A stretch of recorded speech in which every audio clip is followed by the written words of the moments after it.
Okay, let's talk about the ionic compounds. Ionic compounds, usually, but not limited to. Usually, but not limited to, because there are also examples where it's not like this. Usually, they are formed between a metallic atom plus a non-metallic atom. Okay, usually. Now, you have a metallic atom, for instance, sodium, just take an easy one, and a non-metallic one, which is chloride. You know where I'm going.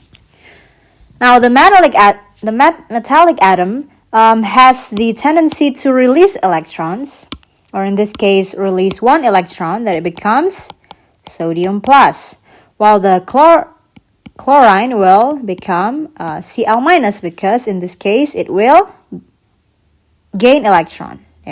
This one will release electrons,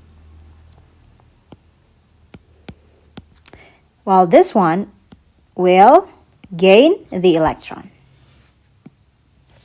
This is what I meant by one party will lose an electron and the other party will gain the released electron. So one will become a cation and the other one will become an anion. And because this is positively charged and this is negatively charged, you know that different charges attract each other via Coulombic interaction.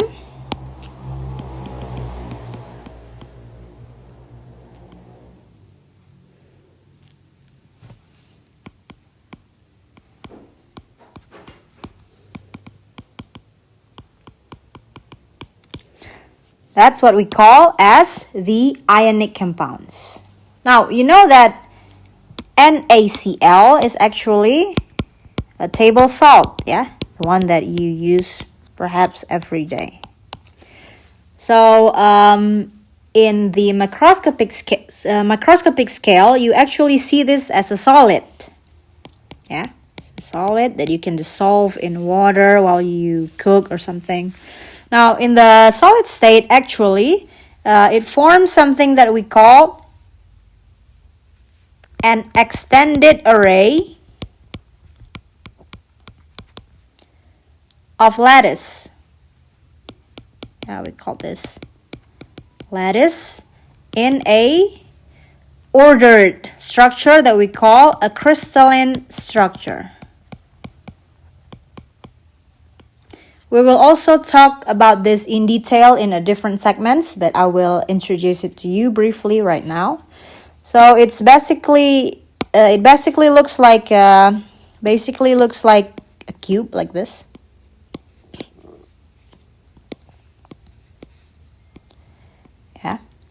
Like a cube, and you can see that the sodium, for instance, it is located here. The chloride is located over here. Okay? And if you continue this, you will also, let me draw the line first. So it is,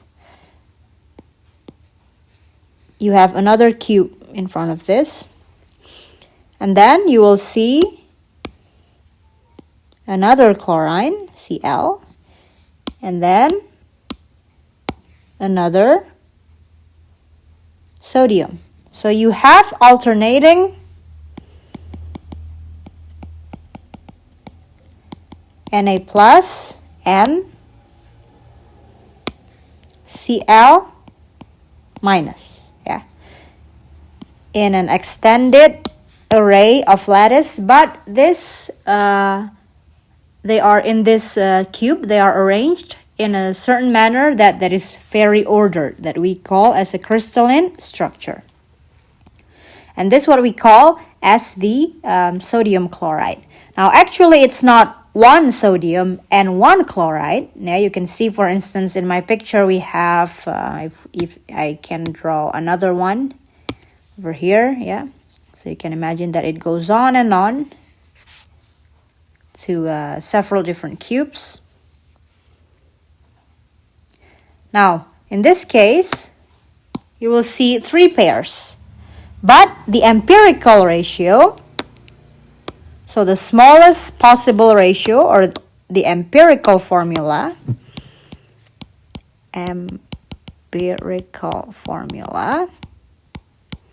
is 1 Cl and 1 Na. And that's why we write it down as NaCl, like this. It's actually the empirical formula. So in a lattice, so this thing we call the lattice of a crystals, NaCl is actually the empirical formula.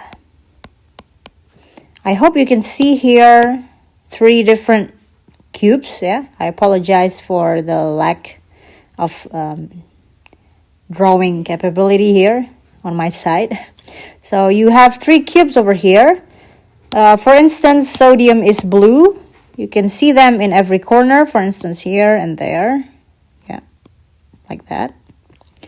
And the Cl will be in between. So it's alternating like this. And the ratio will always be 1 to 1. Yeah. It's always be like that, and that's why we call it the NaCl, sodium chloride.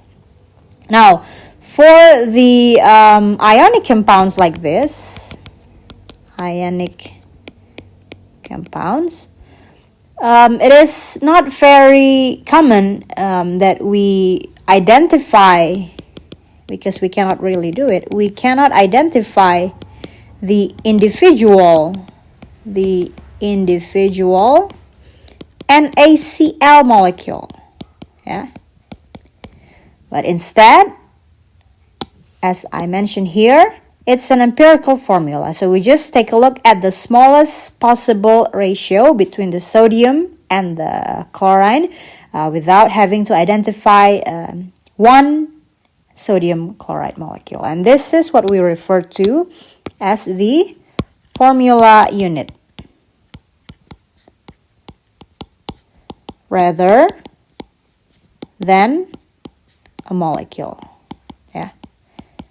So while the term of ionic compound is common, we do not really refer to ionic molecule. Yeah? So we don't really use the term ionic molecule because it's not the individual molecule. Instead, it's a formula unit of empirical formula, to be exact, that forms the lattice of the crystal, in this case of sodium chloride.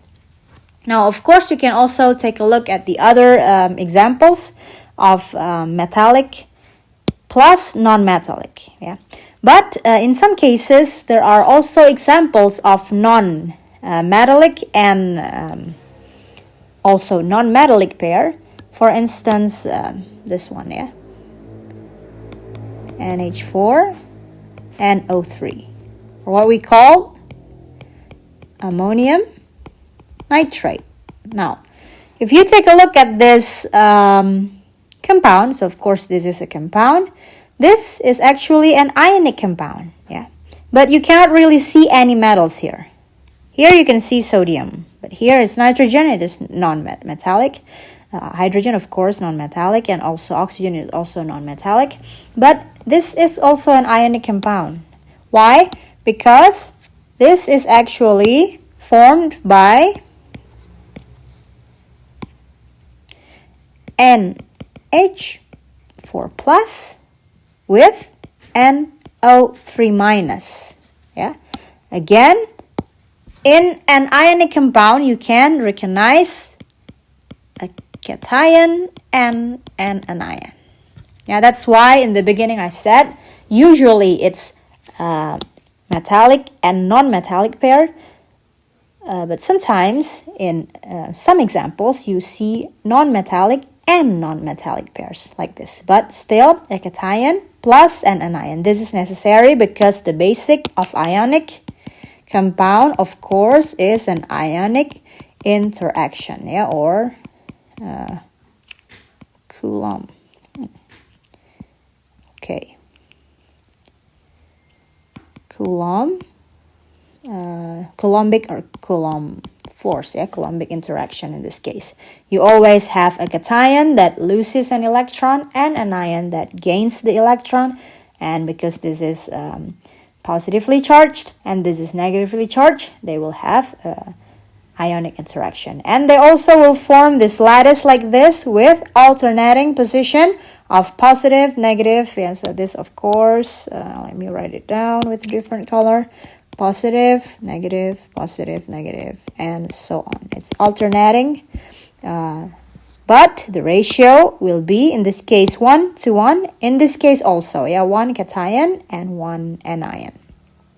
And you can take a look at different examples of this. Let me give you some ideas here, like MgCl2, and then also the transition metals, yeah. Transition metals. We will talk about this more in the periodic table chapter. Yeah, like FeCl2, FeCl3. These are all examples of the ionic compound. Yeah.